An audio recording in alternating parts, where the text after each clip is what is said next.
నమస్తే, welcome to our voice. నేను journalist నవత. Delhi liquor scam కి సంబంధించి ఈ ఇద్దరి నేతలకు ఉచ్చు గట్టిగా బిగిసిందా? పూర్తి ఆధారాలతోటి సిబిఐ ఈడీ దీనికి సంబంధించిన విషయాలని కోర్టులో సబ్మిట్ చేస్తోందా? నేరుగా తప్పిదాలు కేజ్రీవాల్ కవిత చేశారు అన్నదానికి సంబంధించి వాస్తవాలు బయటకు వస్తున్నాయా? ఇక వీళ్లకు తీహార్ జైలే పుట్టిల్లుగా మారబోతోందా? తీహార్ జైలు నుంచి బయటకు వచ్చే అవకాశమే లేకుండా పోతుందా? ఎన్ని సంవత్సరాల శిక్ష పడొచ్చు?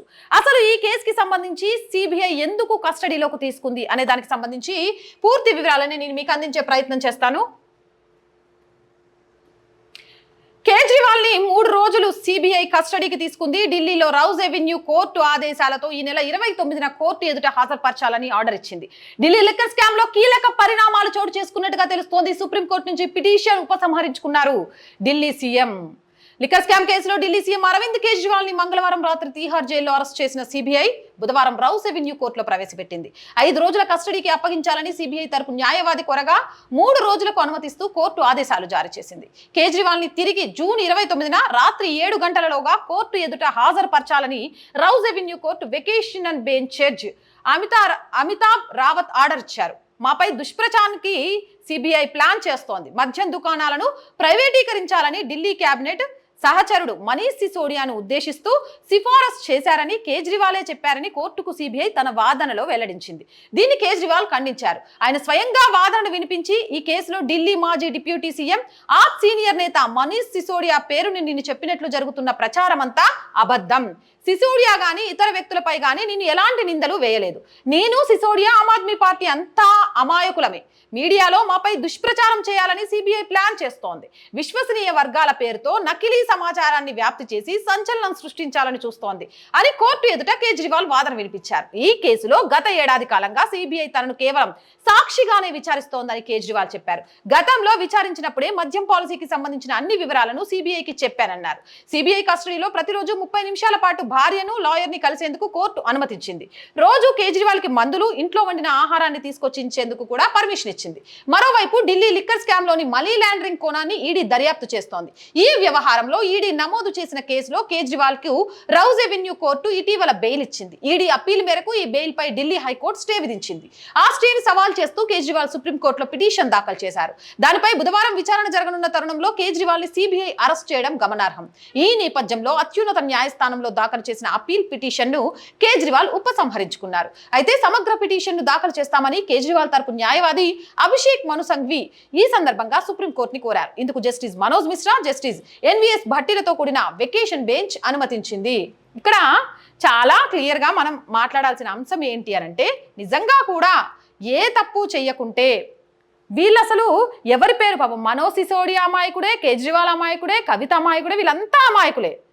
సిబిఐ ఈడీ ఎంక్వైరీ సమయంలో చాలా పకడ్బందీగా వీళ్ళు మాట మార్చినా కూడా వాస్తవాలు ఏంటి అని కోర్టుకు తెలియజేసేలాగా అన్ని రకాల చర్యలు తీసుకుంటారు. ఇప్పటికే ఇజ్జత్ గంగలో కలుపుకున్నాడు కేజ్రీవాల్. ఇంకా అది సరిపోదు అన్నట్టు నీళ్ళ ప్రాబ్లంతో ఉన్న ఢిల్లీలో ఈయన ఇజ్జత్ తీసుకుపోయి ఏడ కలుపుకోవడానికి ఇవన్నీ చేస్తుండు.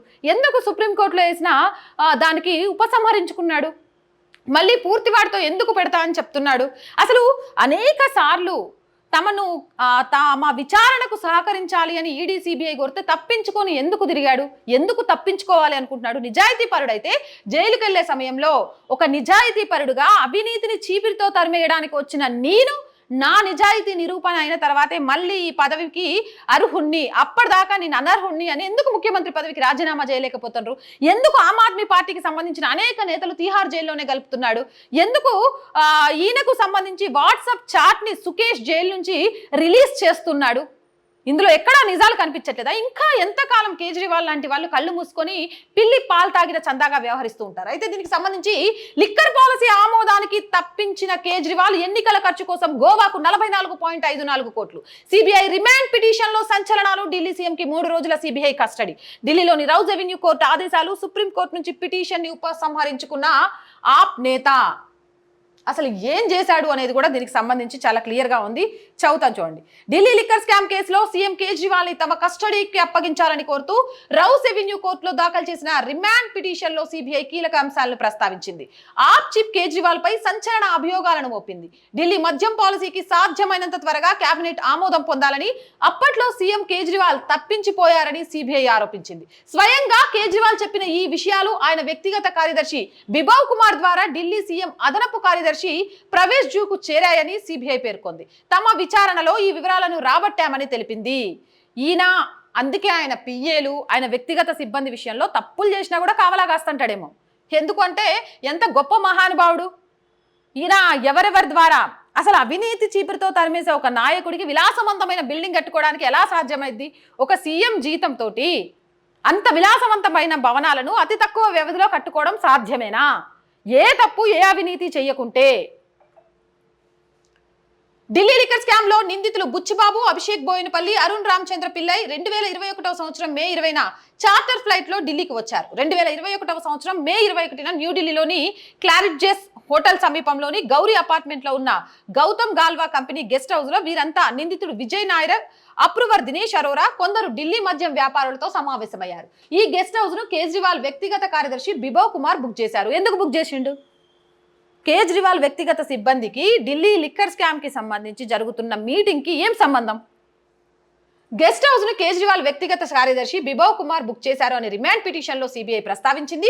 2021-22 గోవా అసెంబ్లీ ఎన్నికల్లో ఆమ్ ఆద్మీ పార్టీ పోటీ చేసింది. ఈ ఎన్నికల ఖర్చుల కోసం ఢిల్లీ నుంచి గోవాకు హవాలా మార్గాల ద్వారా మొత్తం 44.54 కోట్లు వెళ్లాయి. 2021 జూన్ 21 నుంచి వివిధ తేదీల్లో హవాలా మార్గాల ద్వారా డబ్బు గోవాకు చేరిందని సిబిఐ ఆరోపించింది.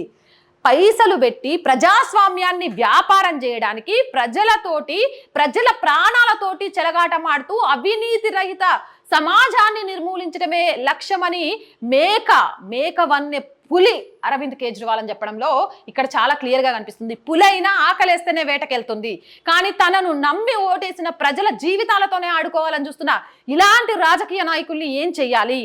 44 కోట్లు గోవా ఎన్నికలకు వివిధ హవాలా రూపంలో వెళ్ళాయి అనంటే వ్యాపారంగా మారుస్తూ లాభాలు పొందడం కోసం రాజకీయాల్లోకి ఈయన ఎంత చాకచక్యంగా. రంగం సినిమా చూసిన వాళ్ళు ఎవ్వరికైనా కేజ్రీవాల్ నిజస్వరూపం కనబడుతుంది. కేజ్రీవాల్ ఉద్దేశించి ఆ సినిమా తీసినరో ఏమో అనిపిస్తుంది.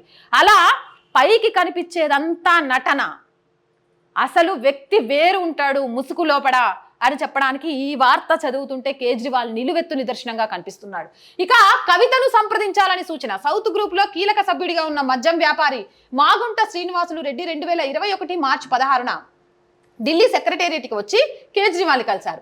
మద్యం వ్యాపారం చేసేందుకు తమకు మద్దతు ఇవ్వాలని కోరారు. 2021-22 సంవత్సరానికి రానున్న ఎక్స్చేంజ్ పాలసీలో తమకు అనుకూలంగా ఉండేలా కొన్ని మార్పులు చేయాలని కేజ్రీవాల్ ని కోరారని సిబిఐ పేర్కొంది. తప్పకుండా మద్దతు ఇస్తానని మాగుంట శ్రీనివాస్ రెడ్డికి మాట ఇచ్చిన కేజ్రీవాల్ బీఆర్ఎస్ నాయకురాలు కల్వకుంట్ల కవితను సంప్రదించాలని సూచించారు. ఢిల్లీ లిక్కర్ పాలసీ రూపకల్పన విషయంలో ముందు నుంచే కేజ్రీవాల్ తో కవిత కలిసి పనిచేస్తున్నారనేందుకు ఇదే సాక్ష్యమని సిబిఐ కీలక ఆరోపణ చేసింది. మాగుంట శ్రీనివాస్ రెడ్డి వెళ్ళి ఢిల్లీ లిక్కర్కు సంబంధించి మాకు తగినట్టు తయారు చేయండి అంటే సరే చేస్తా కానీ కవితను కూడా కలువు అని చెప్పిండంట. అంటే కవిత కేజ్రీవాల్ కలిపి ముందు నుంచే ఢిల్లీ లిక్కర్ పాలసీకి సంబంధించి ఈ చేంజింగ్ల విషయంలో ఎంత సన్నిహితంగా ఉన్నారు అనే విషయం అర్థమవుతుంది. దీని వెనక మొత్తం కూడా ఎవరు నడిపించారు ఏది అయినా కల్వకుంట్ల కుటుంబంలో సంతోష్ చేపట్టే కవిత ఈ ఉచ్చులో మిగిసింది అనే విషయం చాలా క్లియర్గా తెలియడంతో పాటు ఒకప్పుడు గొంతేసి ఎగబడిపోయిన బీఆర్ఎస్ నాయకులంతా కూడా ఢిల్లీ లిక్కర్ స్కామ్ విషయంలో కవిత విషయంలో గప్చుప్ సాంబార్ బుడ్డిగా ఉన్నారు. అంటే ఎక్కడో పొగ వస్తుంది అంటే నిప్పు ఉంది, కవితకు ఈ కేసుతో సంబంధం ఉంది అనే విషయానికి సెట్రైట్ అయిపోయారు.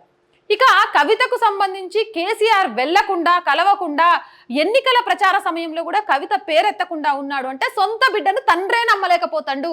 నా బిడ్డ అవినీతి చేసి ఆడోళ్ళ మానపానాలు పుస్తలు దిగడానికి కారణమవుతున్న లిక్కర్ విషయంలో తలదూర్చదని కన్నా తండ్రే నమ్మలేకపోతాడు. ఈరోజు బీఆర్ఎస్ పార్టీ మొత్తము చతికిల పడ్డానికి కవిత ఒక కారణంగా కూడా చెప్పుకోవచ్చు.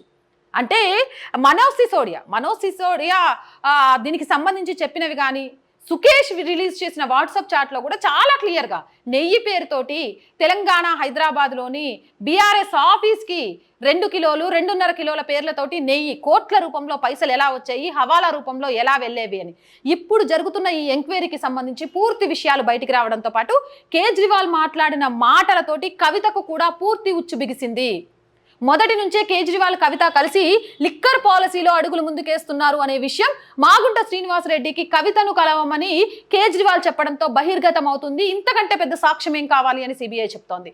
ఏదేమైనా కానీ ఈ లిక్కర్ పాలసీకి సంబంధించి త్వరితగతిన ఎంక్వైరీలన్నీ పూర్తయిపోయి ఎవరు తప్పు చేసినా వారికి కఠిన శిక్షలు వేయడమే కాదు, వాళ్లను రాజకీయ బహిష్కరణ చేయాలి అని యావత్ భారతదేశం కోరుకుంటోంది. ప్రజలు నమ్మి ఓటేసి మమ్మల్ని పరిపాలించండి అని ఇస్తే బానిసలుగా మారుస్తూ వాళ్ళ ప్రాణ మానాలతో ఆడుకోవడానికి సిద్ధమైన ఏ మనిషికి ప్రజాస్వామ్యంలో నాయకుడిగా పనిచేసే హక్కు లేదు. మీరేమంటారు? కామెంట్ సెక్షన్లో పెట్టేయండి. మోర్ వీడియోస్ కోసం స్టే విత్ us.